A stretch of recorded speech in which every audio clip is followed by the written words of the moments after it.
Estoy con el señor Pablo Paltrinieri, director comercial del Hospital Privado, y el tema es la salud, las prepagas. Hubo un congreso argentino de la salud, de todo eso vamos a hablar con él.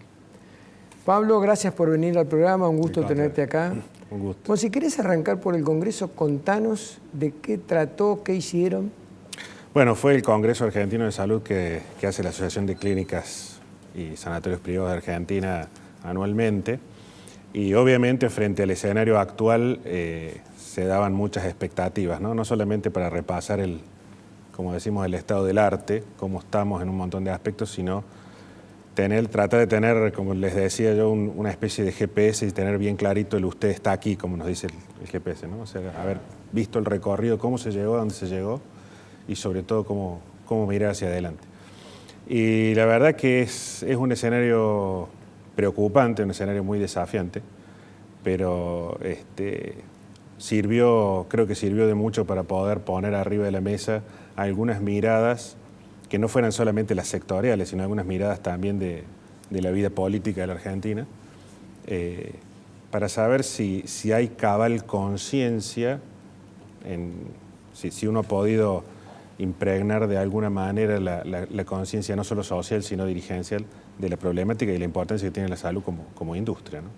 Y creo que eso estuvo muy, muy interesante porque parece que no terminamos de entender que la salud no es un sector per se solamente, es una industria gigantesca que emplea 800.000 personas de forma directa en el país, que ese empleo es un empleo altamente calificado, el 70% por lo menos es altamente calificado, representa más del 7% del empleo registrado.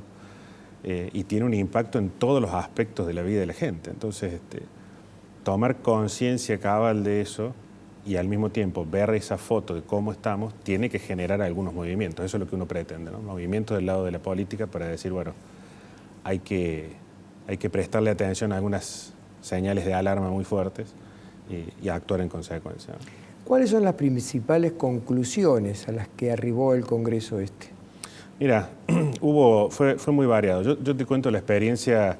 A mí en lo personal me tocó abrir la mesa política del último día, donde estuvieron presentes los diputados Leandro Santoro y Luciano Laspina. Estaba el senador Pablo Yedlin, que es el presidente de la Comisión de Salud del Senado, y estaba el doctor Fernán Quirós, que es el ministro de Salud de Capital Federal. Y un poco lo que yo tenía que tratar de hacer era tirarles una pregunta, motorizar un poco el diálogo, ¿no? Y bueno, la pregunta fue, una vez que hicimos un repaso sobre la realidad de esta industria, fue, bueno, en este escenario tan crítico, si había voluntad real política hoy, dirigencial, de plantear seriamente una reforma del sistema de salud integralmente. Y más allá de que fue muy rico el diálogo y hubo muchas opiniones, pero para mí, desde mi punto de vista, quedó bastante claro que estamos muy lejos de lograr un replanteo profundo del sector, a pesar de lo mal que está. Fue muy útil. Hubo comentarios de uno de los diputados, por ejemplo, que dijo: yo no me explico cómo están vivos, ¿no? Es decir, así de claro.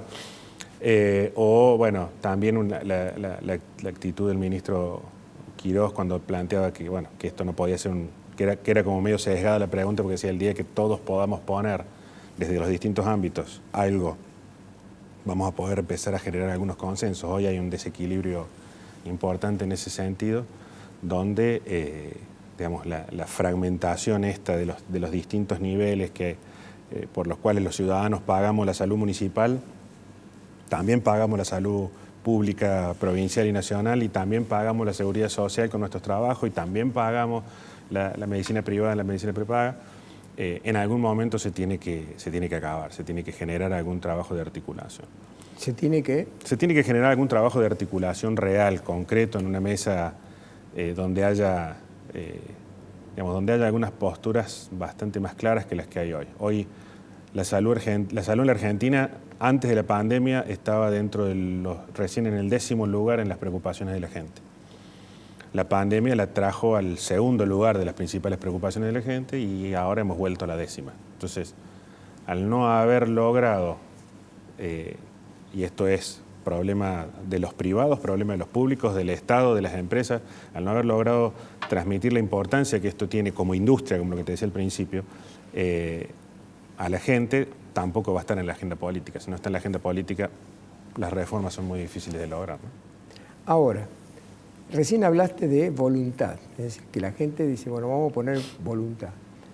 Pero si uno analiza desde el punto de la salud, desde el punto de vista de la macroeconomía, nos encontramos que Argentina es el segundo país en presión fiscal atrás de la isla de Comoros, que está ahí cerca del norte de África, manejada por un dictador, y nosotros estamos segundos en presión fiscal. Llegamos ahora, no sé si al 43 o 44% de relación con el PBI de presión fiscal. Si esa presión fiscal va a parar toda, en su gran mayoría, a gasto social, pero de ese gasto social los jubilados se llevan la mayor parte y queda muy poco dentro de la pobreza que tenemos para lo que sería salud pública, por más voluntad que haya, por más buena voluntad que pongan, es imposible arreglarlo el tema. Mira, te digo dos conceptos en ese sentido, creo que son extremadamente descriptores, digamos, de la realidad. La primera es, voy a decir una obviedad, estamos en el máximo nivel de presión fiscal, en el máximo nivel histórico de gasto público y en el máximo nivel de pobreza. O sea que claramente tenemos un problemita. Pero cuando vos bajás al sector de la salud como un todo, uno dice, bueno, estamos en el 9,5, 9,6% del PBI de gasto de salud. ¿Es alto, es bajo? Y yo te diría que porcentualmente no es bajo, es bueno. No es poco, claro. ¿Cuál es el problema? El problema es el tamaño de la economía. La salud en la Argentina, si vamos a ser simplificadores al máximo, depende de la seguridad social. Tenemos un modelo que es un modelo que surge en la posguerra en Alemania, el modelo Bismarck, que depende, se financia con la salud, con el impuesto al trabajo. Si tenemos, primero, 50% de cada lado, entre registrado y no registrado, tenemos una torta de entrada muy chiquita. Esa torta, cuando uno hace una lectura de los últimos 10 o 12 años, ve que el trabajo registrado no creció, el privado no creció, lo que creció fue el monotributismo y el empleo público, que son de muy bajo aporte al financiamiento del sistema de salud. Y la economía, el PBI per cápita, se ha ido achicando. Entonces, hay cada vez menos plata, con cada vez más gente que envejece más, cuyas enfermedades se cronifican y por lo tanto demandan muchos más servicios. Entonces, ¿qué pasa? La realidad es que cada vez la torta es más chica, hay cada vez menos plata adentro de una torta más chica para salud, con una demanda cada vez mayor. Y es obviamente que estamos frente a un escenario muy complicado. Los otros días le escuché decir a la vicepresidente de que los sistemas sociales de salud deberían dejar de ser manejados por los sindicatos y debería pasar a los intendentes. ¿Eso mejoraría la cosa? Yo creo que es una simplificación. Me parece que es casi, te diría, un comentario que tiene un objetivo netamente de generar discusiones políticas. Bajo ningún aspecto uno puede decir, toco un esquema como ese para llevarlo a un cambio en la estructuración del sistema de salud para que las cosas funcionen mejor. Hoy la realidad es que eso no solamente no resulta así, sino que cuando vos te parás en el escenario del financiamiento, de dónde vienen los fondos de la salud de los argentinos y quién la presta a la salud de los argentinos, te encontrás que el 70% del financiamiento es público, porque es o público o viene de los impuestos que se le cobran al trabajador, y sin embargo el 70% de la prestación es privada, no pública. Entonces, claro, está claro que un planteo de esa naturaleza no tiene mucho fundamento, sino es un replanteo bastante más amplio, ¿no?